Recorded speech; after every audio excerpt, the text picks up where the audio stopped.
Gracias. Muchas gracias. La verdad es que estaba pensando en el primer clic. Y el primer clic lo debe haber dado mi mamá con un grito el 28 de diciembre de 1940, cuando nació su primer hijo de 5 kilos y 69 centímetros de largo. Así fue. En Talca, una mujer que le habían truncado de alguna manera su ilusión de ser artista a través del nazismo. Mi papá, que venía saliendo de un campo de trabajo después de haber estado en un campo de concentración, y decidieron aquí, en este país donde les dieron el asilo contra la opresión, iniciar una nueva vida, sin tener el idioma, por supuesto estando asustados, en muchos momentos recibiendo la ayuda de más de alguna persona, pero también recibiendo toques de atención, como mi mamá, que no hablaba español, y la matrona no quería que naciera un tipo que era una persona que hablaba alemán, que era alemana. Estamos en plena guerra, no quería que naciera un judío, entonces me pusieron en un pasillo bastante frío en una noche del 28 de diciembre, donde mi padre nuevamente me recupera, y afortunadamente me recuperó para poder estar aquí. Así se fue desarrollando mi vida. A los 4 años vinimos a Santiago, un niño tímido, a veces un poco asustoso con varias cosas que le fueron pasando en su vida, buenas y malas, porque había muchas personas que a uno lo apoyaban, que lo ayudaban, pero habían personas que de pronto le hacían cosas que a uno lo sorprendían, que uno no sabía cómo reaccionar. Por ejemplo, recuerdo en el colegio, alguna vez que tuve una discusión con un compañero por quién se quedaba con un trabajo, y mi profesora entró en ese momento enojado y tiró unas monedas sobre el pupitre y dijo: ustedes son siempre así, ustedes se fijan por el dinero, haciendo alusión a que yo era judío, por supuesto. Alguna vez me quise ir a cortar el pelo, y cuando el peluquero supo que yo era judío no me quiso cortar el pelo, porque él temía, él pensaba que podía ser mala suerte para él. Y quizás el evento que marca mi vida, uno que hace un clic muy fuerte, es cuando tengo aproximadamente 15 años. Yo lo escribí en un libro, no es quizás muy nuevo para alguno que lo haya leído, que no son muchos. Mis compañeros hicieron un círculo. Recuerden que el país está dividido en dos. Estamos al final había terminado hace poco la guerra, la mitad estaba con el eje, la mitad con los aliados, y me pegaron hasta debajo de la lengua. Me rompieron la ropa, me rompieron los codos, me rompieron la cara, y yo, muy asustado, me fui a mi casa, escondí la ropa, porque la ropa, cuando me arrastraron, se rompieron los pantalones. Me asusté mucho, y al día siguiente, cuando fui al colegio, salí al colegio, pero no fui. Y así estuve una semana. Nunca me atreví a decirle a mis padres, y hasta el día de hoy no sé por qué, si fue por miedo, si fue porque no quería que ellos sintieran ese dolor, pero yo no sabía cómo solucionar el problema, no iba al colegio. Al día número 8, en la puerta de mi casa aparece el rector del colegio, que me hace así con la mano, porque uno se asusta viendo al rector, que es la autoridad máxima del colegio. Y quiero decirles, paralelamente a esto, que en esta vida mis padres tenían provisiones distintas. Mi mamá había sido cantante de ópera, mi papá había sido un empresario, pero había sido boxeador, y el haber sido un boxeador bastante conocido en su zona le permitió finalmente llegar a Chile. Entonces él nos puso Mario y René a mi hermano, tratando de que no nos confundieran mucho con alguien que fuera judío. Se le olvidó cambiarnos el apellido nomás. Entonces me enseñaron a boxear. Y hago este alcance porque cuando el rector me levanta la mano me dice: mira, no vengo a hablar con tus padres, vengo a hablar contigo. Este problema lo tienes que solucionar tú. Este problema no te lo pueden solucionar tus padres. Así que me dijo, si quieres ir al colegio, cuenta con mi apoyo, yo soy el rector, y si no, tú decides. Ese día salí al colegio y no fui nuevamente. Pero la mañana siguiente decidí ir, porque creo que ahí fue donde me hizo clic.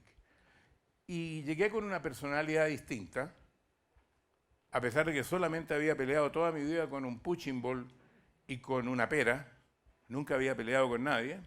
Alguien hizo alusión a la golpiza que me habían dado, lo desafié a pelear, casi lo maté. Ya algunos compañeros se pusieron como al lado mío. 3, 4 días después otro me dijo, bueno, a ese le pegaste, pero a mí no. También casi lo maté. Y me fui transformando, sin darme cuenta, sin haberlo estudiado, en el líder del curso. 6 meses después fui presidente del curso, que era un gran honor. Al año siguiente fui presidente del colegio. Pero entendí que la vida a golpes no iba a tener ningún futuro, sino que quizás a través de la palabra. Y yo creo que eso me ha permitido estar hoy día frente a ustedes y haber dedicado 52 años de mi vida como comunicador. La palabra, el humor, porque esto paralelamente ocurrió con el Maccabi. Mientras me pasó esto, también fui ingresando al Maccabi. En el Maccabi, lo primero que hice fue entrar al grupo de teatro. Mi profesor, Hugo Miller, me da la primera clase que me hace un clic, y creo que ese clic le puede servir a cualquiera, ya sea un médico para hablarle al paciente, un profesor para hablarle a los estudiantes, un catedrático para dar una charla, un animador para hablar en la televisión, cualquiera que tiene que hacer un trabajo público, porque me hizo subir al escenario y me dijo, siéntate en esa silla y que tus compañeros, que eran aproximadamente 16, te observen, te miren durante 1 minuto. Y después me dijo, sube otra vez al escenario, ahora anda a buscar esa silla, tráela hasta esa mesa, anda a buscar ese libro, tráela a la mesa, siéntate, abre el libro de la página 59 y lee hasta que se complete el minuto. Tiempo, me dijo. Me preguntó, ¿cuándo te sentiste mejor? Le dije, indudablemente, Hugo, la segunda vez. Me dijo, no te olvides nunca que cuando subas a un lugar o estés enfrente a un grupo de personas para disertar cualquier cosa, ten muy claro cómo vas a empezar, cómo vas a desarrollar y cómo vas a terminar. Y desde ese día para adelante, yo me he dado cuenta que la preparación es la base de la improvisación. Ahí, en ese mismo Maccabi, nació el personaje de Don Francisco. Serán algunos, los más viejos, que se acordarán que Don Francisco realmente, ¿quién es? Don Francisco es un judío alemán que no sabe hablar bien castellano. Y entonces hacía unos chistes que estaban inspirados en Juan Caibel, que era uno de los dirigentes del Maccabi. Y los chistes eran porque siempre a Juan se le olvidaban las palabras. Y a mí también se me olvidaban en el sketch, decía, perdón, dice, ¿cómo se llama esa bebida popular? Entonces el que me ayudaba, el que me hacía de segundo, me decía, Bills. Oh, ya. ¿Y cómo se llama esa cosa que sale como humo en el invierno de la boca? Bao. Ese, yo vive en Bilsbao.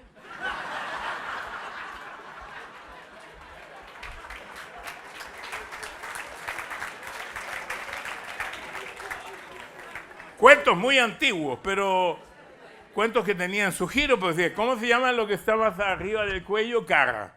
¿Cómo se llama el hombre que vende vino? Vinero. Eso, me pagó un Paco. Tenía... Bueno, ahí conocí el amor, ahí conocí a mi señora, y mi papá tuvo el segundo, o el tercero, o el cuarto clic de mi vida. Me mandó a Estados Unidos durante 2 años con 10 palabras, un papelito de este porte. Él sabía que yo iba y volvía. Y me mandaron a estudiar corte y confección, pero cuando entré a la habitación del hotel, había una radio grande, muy parecida a la Grundig que había en mi casa, y yo le hice clic con el botón. Y quedé sorprendido porque en vez de una tela, esa radio tenía un vidrio, se veía y se escuchaba al mismo tiempo. Yo dije, mi papá está equivocado. esto que yo estoy estudiando en Schmate Business, no llegamos a ninguna parte. Esto es lo nuevo, la radio que se ve y se escucha, mi primer contacto con la televisión. Regresé justamente cuando estaba el Mundial de Fútbol, y con el Mundial de Fútbol llegó la televisión, me fui a presentar, al mismo tiempo estaba ya en los últimos preparativos para casarme, nos casamos y fui, digamos, desde el principio. Dos amores. La tele, mi señora de hace 52 años que está aquí sentada, porque ella no se pierde la charla, dicen que yo soy muy bueno para la charla.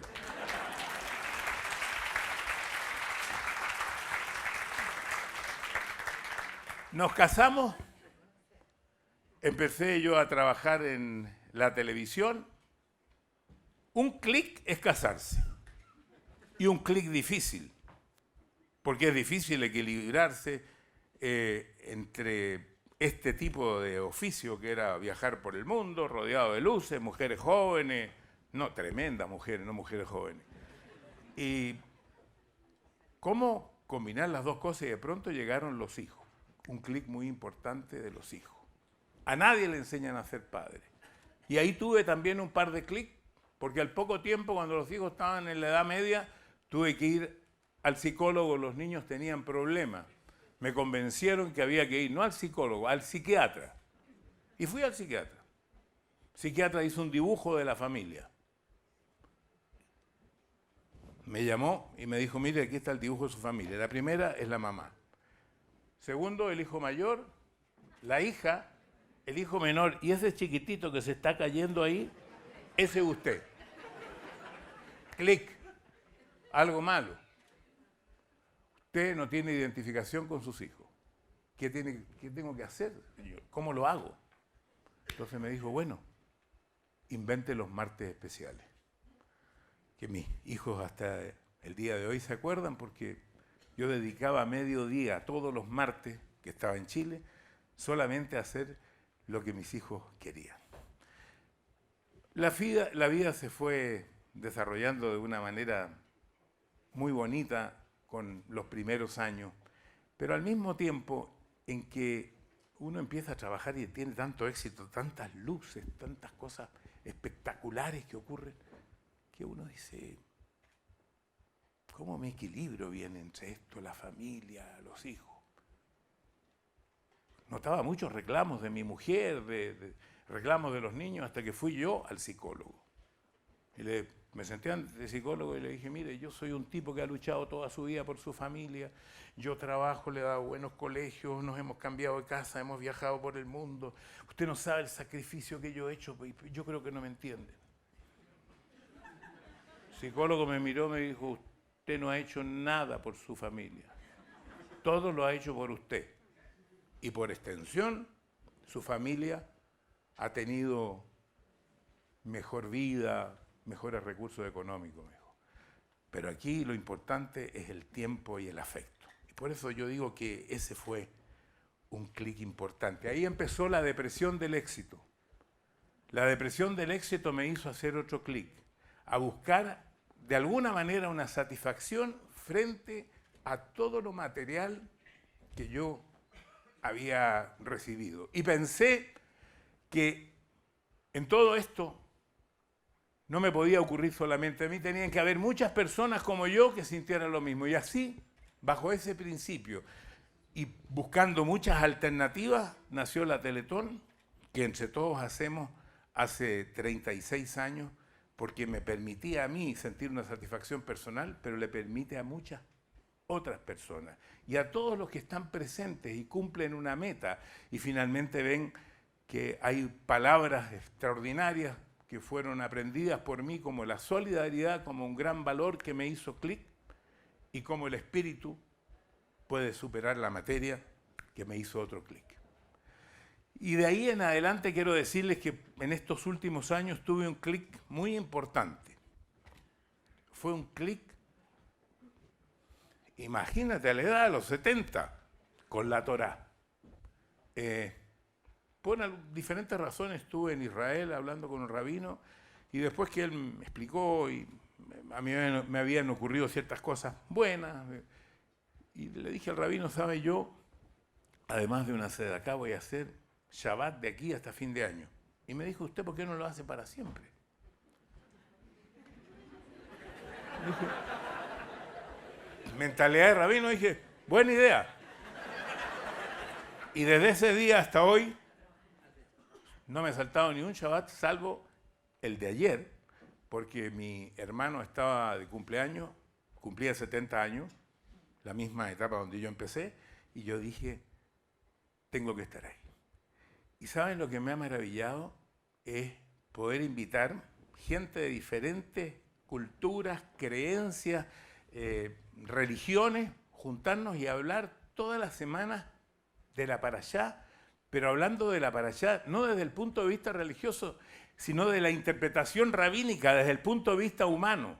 Me llamó la atención, por ejemplo, una de las versiones más aceptadas de cuando se abre el mar y los judíos van a ser nuevamente recapturados por los egipcios y se abre el mar. La interpretación rabínica dice que el mar no se abre, que hay un tipo entre todos que dice yo no vuelvo a ser esclavo, que se mete al mar y cuando el agua le llega aquí empieza a nadar.